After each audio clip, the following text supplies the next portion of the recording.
এইফালে সোমাই যাব লাগে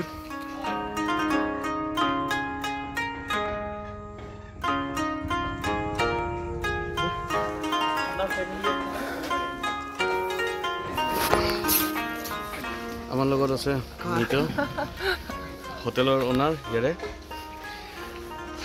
আমি ওলাম নেকি এতিয়া লাহেকে কলৈকে যাম এতিয়া মাইডিয়া পাছ ঠিক আছে কিমান টাইমত পাই যাব লাগে আমি 2 ঘণ্টামানত পাই যাম না আৰু ঠিক আছে বাকী পাছ চাছটো তাত নাচাই একো পাছৰ ইছ্যু নাই ন আমিতো বনাই লৈছোঁ ঠিক আছে বাৰু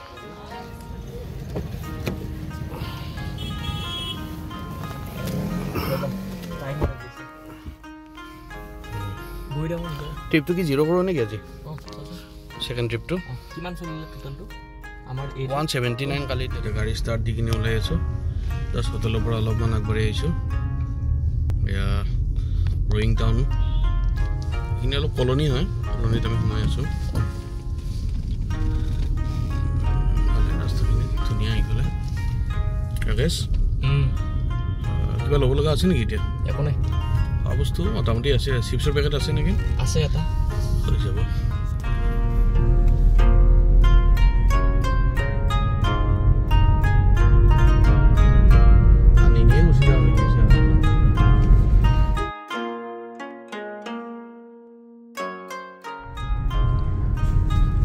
আমি মায়দিয়ালৈকে এতিয়া প্লেন কৰি আছোঁ চাওঁ অনিনিয়ে গুচি যাওঁ নেকি আজি গ'লে মোটামুটি ৰাতি হৈ যাব অনিনি গ'লে আমাৰ বাজেট বাঢ়ি যাব ৰাকেশ এতিয়া ৰয়িঙৰ পৰা জাষ্ট টাউনৰ পৰা ওলাইছোঁ দেওপানী ব্ৰিজখনে সেইখিনিতে আছে একশ্যন কেমেৰাটো ৰেকৰ্ড হ'ব লাগে আগতেও আহিছোঁ এইখিনি জেগাত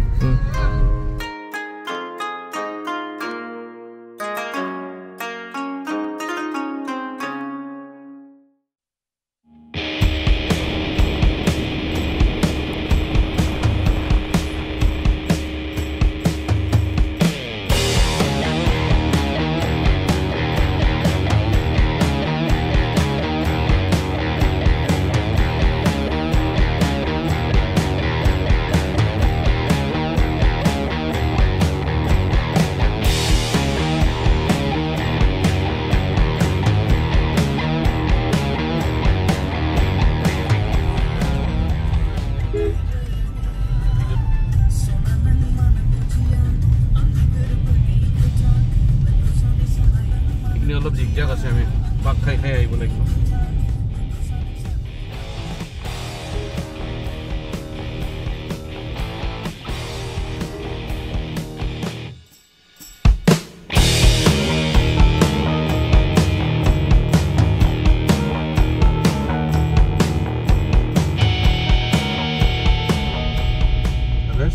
কেনেকুৱা লাগি আছে ঠিক ঠাক ৰাস্তাটো ঠেক আছে অলপ নতুনকৈ বনোৱা ৰাস্তা হয় আগৰখিনিতো ভালে আছিলে এতিয়া বহুত ঠেক আছে এইখিনি আশা কৰোঁ ভাল পাই থাকিম ৰাস্তাটো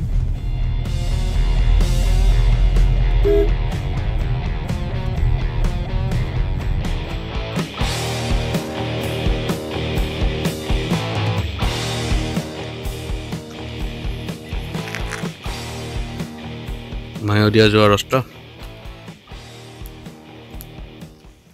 এটা গাঁও এখন দেখা পাইছোঁ অলপ দেৰিৰ মূৰত কিবা তিৱাৰী গাঁও বুলি লিখা আছিলে বৰ্ড এখনত এইপিনে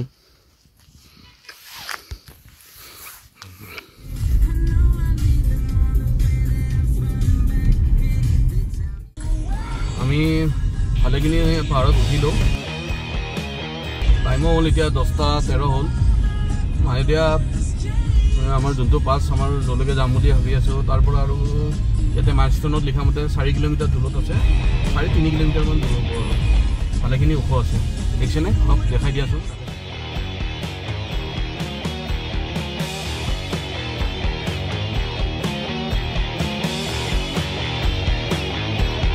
ইমান দেৰিৰ মাজত ঘৰচৰ নাছিলে এতিয়া অলপ ইয়াতে ঘৰচৰ দেখা গৈছে ইয়াতে গাঁও চাওঁ আছে আৰু কিবা ফৰেষ্টৰ অফিচো দেখিছোঁ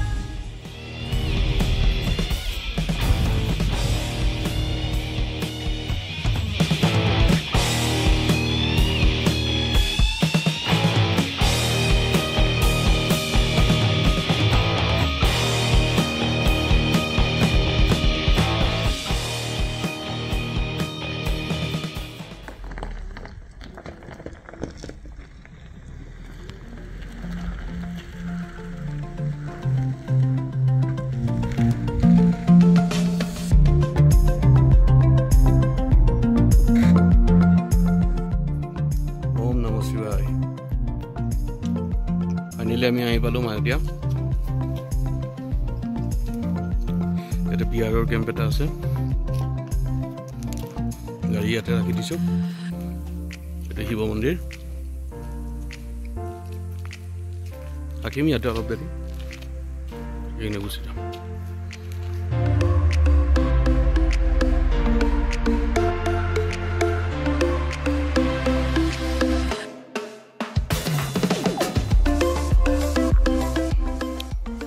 এইপিনে মাউণ্টেইন, বৰফ পৰি আছে গোটেই, ভালকৈ দেখা গৈছে।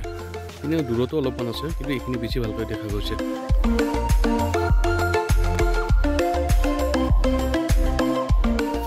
এইটো অনিনি দিবাং ভেলী যোৱা ৰাস্তা হয় এইপিনে, এইখিনি জেগা।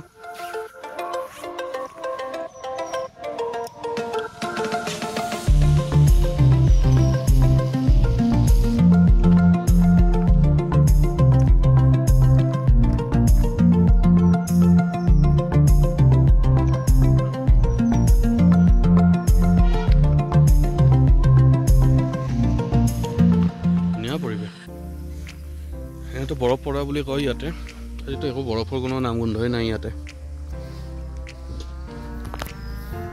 এইফালে শিৱ মন্দিৰটো,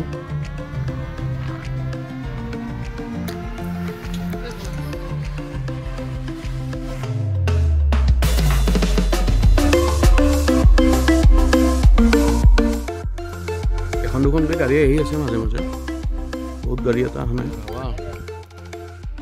ইপিনে গুচি যায় দিবাং ভেলী, আনিনি। দিবাং ভেলীটো 50 কিলোমিটাৰমান লাগিব নেকি, কিন্তু আনিনি 150 কিলোমিটাৰমানটো হ'বই। বঢ়িয়া জেগা, বঢ়িয়া জেগা। মায়'দিয়া ইয়াতো বেছি থকা খোৱা একো সুবিধা নাই, বাথৰুমো দেখা নাই। এই কালি এটা বিহাৰৰ কেম্প এটা আছে। এতিয়া মানে দিবাং ভেলী গ'লে ইয়াতে মাজতে এনেই ফটো উঠি পেলাই গুচি যোৱাৰ কাৰণে ভাল, নহ'লেতো বিশেষ একো নাই ইয়াতে। এই তলত এখন ইমান মানত এখন টাউন এখন দেখা গৈছে, টাউনখন তাতে চাগে থাকিব এইবিলাক হোটেল চোটেল। আৰু এই ইয়াতে গাৰ্ডকেইজনে ক'লে মাত্ৰ ৰিচৰ্ট আৰু কিবা কিবি আছে। এই তাতেও অকণমান ঘৰ চৰ দেখা গৈছে, মোবাইলৰ লেন্সত ভালকৈ অহা নাই, কেমেৰা লেন্সত। চাব অলপ দেৰি থাকি ওলাই যাম। ৰাকেশ, কি ক'বা? কেনেকুৱা লাগি আছে? কেনেকুৱা লাগি আছে? ভাবাতকৈ বেছি ভাল লাগিছে নে বেয়া লাগিছে? ঠিক ঠাক আৰু। এইটোৰ কাৰণে আহিছোঁ আমি গুৱাহাটীৰ পৰা, ইমান খৰচা। গুৱাহাটীৰ পৰা আপোনালোকে? বঙাইগাঁও পাইছে, আপোনালোকে বহুত দূৰৰ পৰা আহিছে। গুৱাহাটী আৰু বঙাইগাঁও 200 কিলোমিটাৰ, সেইটো আল্টিমেটলি 700 কিলোমিটাৰ তিনিচুকীয়ালৈ। তিনিচুকীয়া ৰাতি ক'ত আছিলে?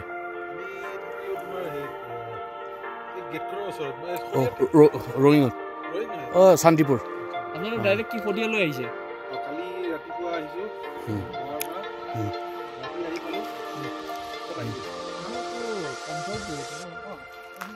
কেইজন আহিছে আপোনালোক? 4জন।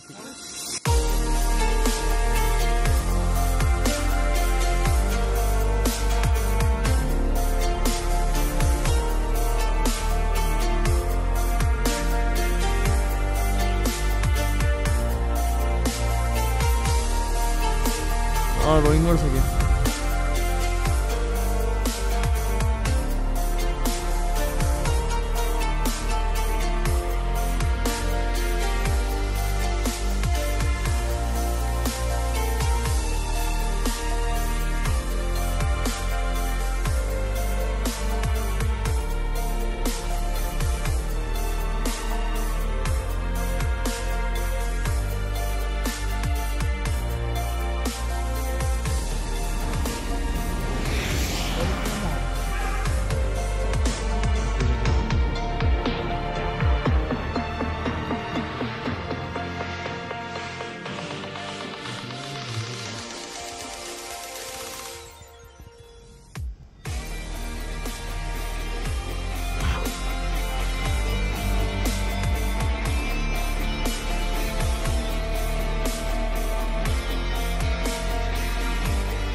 মায়দিয়াৰ পৰা আহি আমি এতিয়া ৰয়িং পাম আৰু বেছি দূৰ নাই টেকেট খুলিলোঁ মোবাইলৰ টাৱাৰো আহিছে এতিয়া টাইম হৈছে 12:28